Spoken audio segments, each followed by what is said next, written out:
Namaskar students. So in today's lecture I will start Bio-Savarт law and will try to learn and solve problems on Bio-Savarт law. So this is part of your paper electricity and magnetism, that is electromagnetic theory. So in previous class we have learned that, and I have given some feeling about the magnetostatics, and what we have learned that if charges are static, then stationary, then they produce only electric field, as we have learned in case of electricity. If charges are moving, then they produce magnetic field. I have given some experimental observations. If the current is flowing in a wire, then how magnetic field will be circulating around the wire. If there are two wires, if parallel current is there, then experimentally it was observed that they will attract. If current will be, let us say, anti-parallel, then they will repel each other. So based on those observations, Lorentz have given a formula. So there was no derivation of the formula. That this formula was based on only the axioms. So that F magnetic is equal to QV cross B. If the charge is moving, that means if charge is moving means that it is flowing a steady current. It means magnetic field was only present, a magnetic force will be only present if a moving charge is there. If there is no moving charge, no magnetic field will be there. Then I have given this Lorentz force for surface current density, then for volume current density I have defined, and then we have written Lorentz force for different surface current density and volume current density, and then I have derived continuity equations, and for steady state, we learned that divergence of J, that is equal to 0, for that is was the continuity equation. But if there is no steady state, then divergence of J plus d over J upon d rho upon dt equal to 0. So that was the direct continuity equation. Means that continuity equation was, again, that is another form of conservation of charges. Okay. So and then we have learned from those lectures, we have learned that the whatever electrostatic, the term comes because of the stationary charges, and then here we have given name, that is magnetostatic. Magnetostatic means whatever force you are observing, that is because of the steady current. So that is where the terms come. Magnetostatic means steady charge. So electrostatic, they produce only electric field. Steady current, that produced magnetic field. So that is magnetostatics. So that is the basic idea of the magnetostatic I have given. Now let us move. In this lecture we will try to understand another work, that is Biot-Savart law, and problem based on this. All the lectures is prepared from this reference book, if you want to go through this introduction to the electrodynamics by David J. Griffith, as we are teaching into the class. So here in this lecture I will demonstrate Biot-Savart law. And what is Biot-Savart law? Then we will discuss its applications of the Biot-Savart law. Okay. So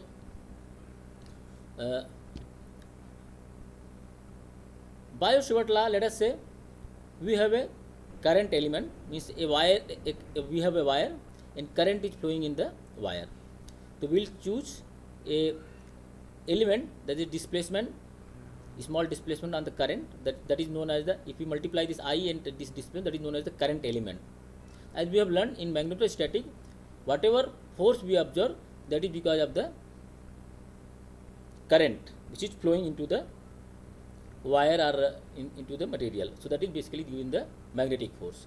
So here let us say we are assuming that a current is flowing into a wire, and then we have chosen a current element. So if you try to calculate this Biot-Savart has given a law. This Biot-Savart law is exactly you can say analogy with the Coulomb's law in electrostatic. So the Biot-Savart law is analogy with the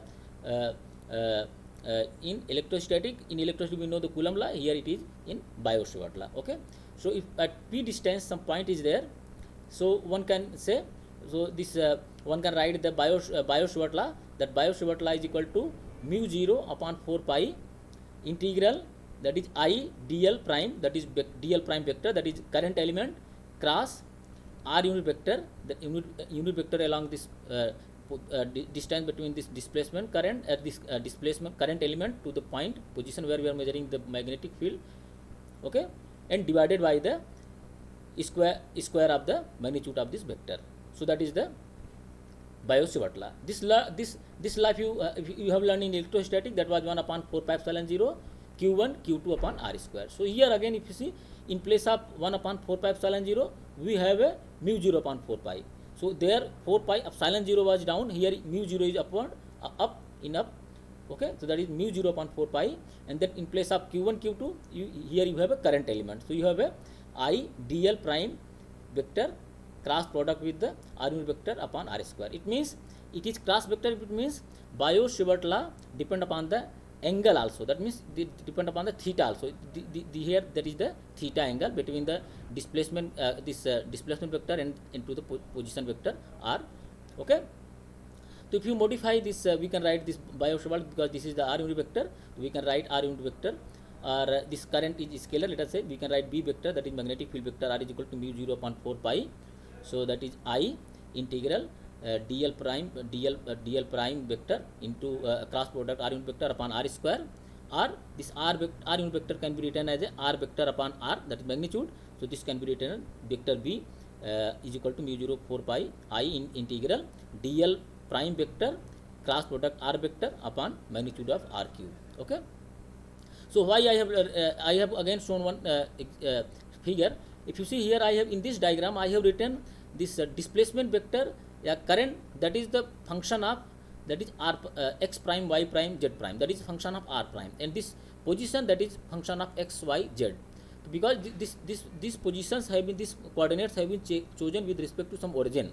So here I have that same diagram I have shown with the origin, chosen with the origin. So here we have origin. तो यहाँ पे हमारे पास एक origin है, okay, and here we have this displacement vector, that is current we are flowing. So obviously, so this from origin, this distance, that is x prime y prime z prime, और यहाँ से यहाँ that is x y z. तो अगर vector लिखे तो this is obviously this R vector, and ये जो है आर वेक्टर, ये आर प्राइम वेक्टर है, ओरिजिन से ये डिस्टेंस, और ये यहाँ से यहाँ की डिस्टेंस आर वेक्टर है, और इसकी डिस्टेंस जो हमने स्मॉल आर वेक्टर गामा, हमने गामा वेक्टर ले लिया है. ठीक है. अगर ऑब्वियसली अगर हम ये वेक्टर वैल्यू लिखे, आर वेक्टर वैल्यू लिखे, तो r vector will be equal to r prime vector minus small r vector या gamma vector. Okay, so this can be understood. So in coming lectures I will not show this diagram, this part origin is not shown in the diagram. So just I have taken, तो just for your clarity, आप लोगों को समझने में आसानी हो उसके लिए हमने क्या किया है, यहाँ पे ओरिजिन दिखा दिया है, बट ओरिजिन नॉर्मली फिगर में दिखाते हैं, ग्रिफिथ की बुक में कहीं भी ओरिजिन दिखाया नहीं गया है. So this will be function of x prime y prime z prime, and this is function of x y z. Okay. So now this is the magnetic field we have written in terms of current element. But in previous lecture we have learned that if their surface current is flowing, then we can write the magnetic field Biot-Savart law in terms of surface current density also. Let us say we have a sheet where this of area dA prime, okay, and the current k is flowing. So obviously this k will be function of x prime y prime z prime. So the current k is flowing. So we know that we have defined current density vector, that is k vector function of r prime, that is equal to di upon dl perpendicular, means current flowing perpendicular to the flow, current flowing per unit length perpendicular to the flow. So this is the perpendicular length and this is the direction of current. So we can write di upon dl perpendicular. I have defined in the last lecture. So we can write this Biot-Savart law in terms of current density. Okay. So this Br will be equal to mu 0 upon 4 pi integral I dl prime, I have written already, cross r into vector upon r square. What I do, if I divide this I di with dl prime perpendicular and dl prime perpendicular, if I multiply, so dl prime vector perpendicular I have divided, and dl prime perpendicular vector I have multiplied. So this equation does not change. Okay. So if I do that, then if you see this I upon dl prime perpendicular, this is what basically this is k vector, that is the current density vector. So this is basically current density vector, which is function of r prime, and this dl prime, that is perpendicular length, and this length, that total length of the sheet. So that will give the what? That is area, the dA prime. So this is the area dA prime we can write. So then our equation becomes B vector r, that is equal to mu 0. Obviously this magnetic field is a function of r, that is the r, that is function of x y z. So mu 0 upon 4 pi integral. So I can write this here, that is k vector, which is function of r prime, cross product r unit vector upon r square, that is dA prime. Okay. So this we can write. So r we can write in terms of r unit vector, we can write r vector upon r cube. So this b r is equal to mu 0 upon 4 pi integral k cross product r vector upon r cube dA prime. Okay. Similarly, we might have a let us say object volume, where this volume current density may be flowing. So we can write this Biot-Savart law in terms of volume current density also. So we have defined volume current density, that is equal to di upon dA perpendicular. We have already defined that. Obviously this current density is function of r prime, and this area is dA a prime. Okay.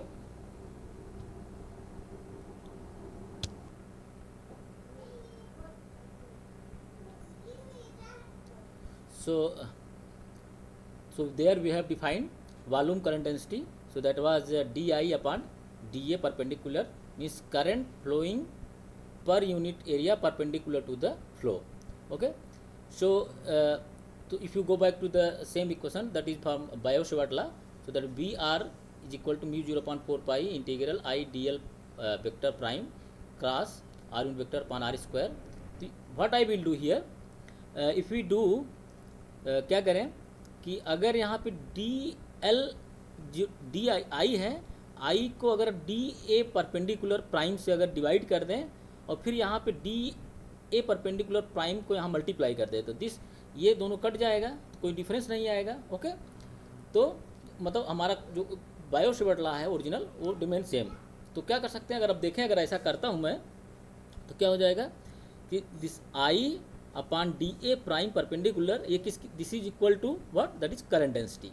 Okay, which is obviously function of r prime, and then dA prime perpendicular into dl prime vector. So this is what? This is equal to actually volume element. So this is d tau prime. So therefore this equation will become B vector r, that is magnetic field, is equal to mu 0 upon 4 pi integral j vector, which is obviously j current density, which is obviously function of r prime. So that is current density belong to this object. So j vector cross product r unit vector upon r square into d tau prime. So this is again Biot-Savart law in terms of current density, and previously what we have learned, that was the Biot-Savart law in terms of volume current surface current density. So now here we have learned, and then Biot-Savart law in terms of simply current element. So three form of Biot-Savart law we have learned. So this is current Biot-Savart law for current element, and then we have learned Biot-Savart law for surface current element. So this was for the surface current, and then we have learned Biot-Savart law for the volume current element. So then we can write, that is mu 0 upon 4 pi integral j vector r prime up into r vector upon r cube, that is just r unit vector can be written as r vector upon r magnitude. So that d tau prime. So this is again Biot-Savart law. So if you see this Biot-Savart law carefully, so Biot-Savart law only holds for the steady current. Okay. So if you see all in Biot-Savart law, there was current here, that surface current and volume current. So whether it is current element, whether it is surface current element, or it is volume current element, Biot-Savart law will hold only for the steady current. Current should be steady current. Okay. Similarly, let us say if you have a collection of source currents, it means what will come now? Source current. Why it is source current? If you see, अगर आपको याद हो तो हम लोग electrostatic में source, जब electric field calculate कर रहे थे हम लोग बोलते वहाँ पे बोलते थे सोर्स चार्ज, तो वहाँ पे number of source charge Q1 Q2 Q3 Q4 लेते थे। वैसे यहाँ पे भी अब हम इनको क्या बोलेंगे, सोर्स करंट। मतलब मान लीजिए कि एक करंट नहीं है, कई सारे करंट्स हैं, कलेक्शन ऑफ सोर्स करंट है, तब अगर नेट फील्ड लिखते हैं obviously that net field will be equal to the vectorial sum of all magnetic field produced by taken separately. तो सभी का अलग अलग मैग्नेटिक फील्ड है और सबको जोड़ दे, that will be net magnetic field. That means magnetic field जो बायो-सेवर्ट लॉ है वो सुपरपोजिशन थ्योरम होल्ड करता है, जैसे कि उधर कूलम्बिक फोर्स या इलेक्ट्रिक फील्ड जो है सुपरपोजिशन थ्योरम होल्ड करता था। Apart from this observations, there are some more observations we can draw from the Biot-Savart law.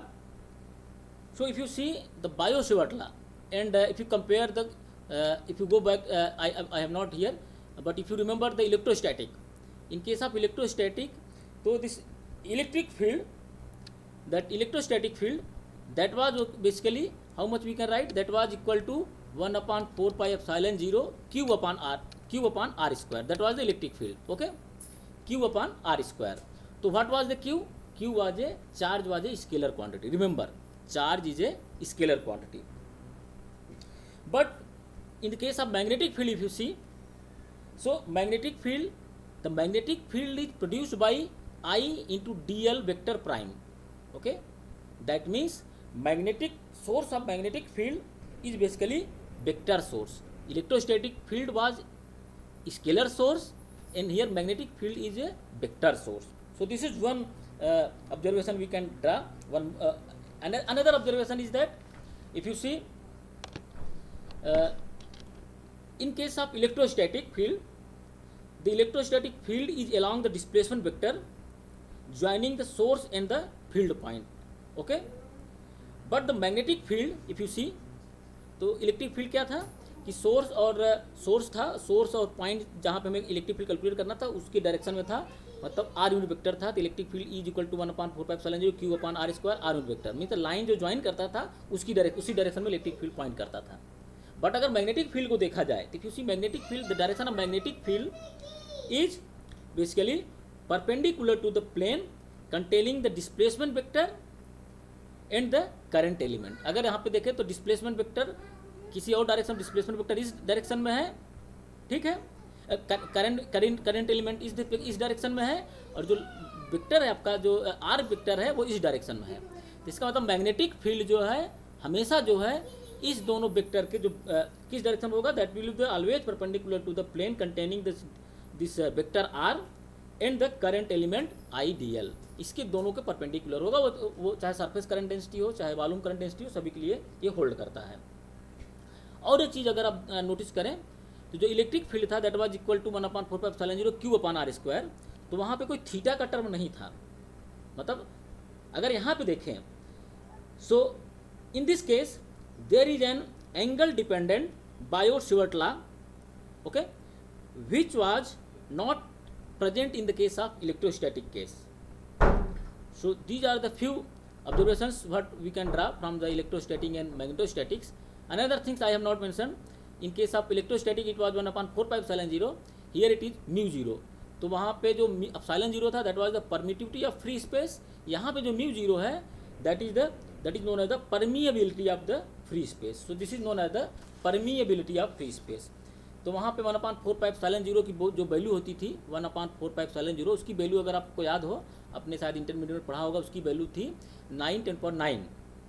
But यहाँ पे जो इसकी वैल्यू है μ0/4π की, so that is 10⁻⁹ tesla metre per ampere. So this is the value of μ0/4π. तो rather than writing this μ0/4π, one can write directly that is 10⁻⁷ tesla metre per ampere. Okay. So these are the few observations I have drawn, and one common thing in between the electrostatic and magnetic field, magnetostatic means electric field and magnetic field, is that both force, that electric field was also proportional to 1/r square, and here also this magnetic field is also proportional to 1/r square. So that is both inversely proportional to the r square. So that is the common thing. So here this thing I have done in I have defined this Biot-Savart law for current element, for surface current element, and then for volume current element, and I have given some conclusion. Okay. So now let us try to do some calculations using the Biot-Savart law. So this based on the application, that is the application of Biot-Savart law. If you see, I have written a problem. Find the magnetic field at a distance s from a long straight wire carrying a steady current I. So by using Biot-Savart law, we have to find out the magnetic field. Okay. So if you see here that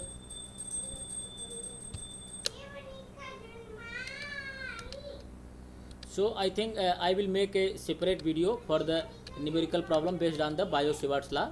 So thanking you very much for listening me for this Biot-Savart law.